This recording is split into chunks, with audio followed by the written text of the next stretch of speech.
আমি আলাউদ্দিন ৩ নং সুকসা ইউনিয়ন পরিষদ চেয়ারম্যান। আমার এলাকার উত্তর পাশে মেঘনা নদী, ধনশিরা ইউনিয়নের উত্তর পাশে মেঘনা নদী এবং সরিশ্বর ইউনিয়নের উত্তর পাশে মেঘনা নদী। দীর্ঘদিন থেকে 1970 সাল থেকে নদী ভাঙ্গা শুরু।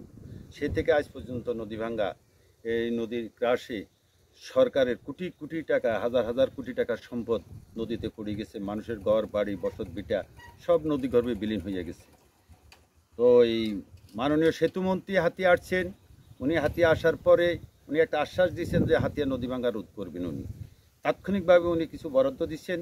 তার পাশাপাশি মাননীয় সংসদ সদস্য জনাব মোহাম্মদ আলী সাহেব ওই বাজেটের সাথে একটা শেয়ার করি উনি সেই থেকে দীর্ঘ আজকে 4টা বছর ননসিরা ঘাট থেকে স্টার্ট করি প্রায় 2 কিলোমিটার নদী ভাঙ্গা উনি রোধ করছেন এবং উনি সবসময় ওনার নিজের ব্যক্তিগত টাকা দিয়ে করতেছেন। তবে উনি হাতিয়ার মানুষকে আশ্বাস দিচ্ছেন যে সরকারের থেকে আমি হাতিয়ার নদী ভাঙ্গা রোধ করব।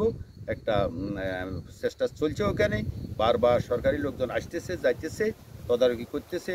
আমরা হাতিয়ার মানুষ আজও সেই আশায় বসে রয়েছি যে মাননীয় সংসদ সদস্যর মাধ্যমে সরকার আমাদেরকে হাতিয়া নদী ভাঙ্গা রোধ করবে। আমরা এই নদীর ক্রাশ থেকে এই হাতিয়া দ্বীপের মানুষ রক্ষা পাবে।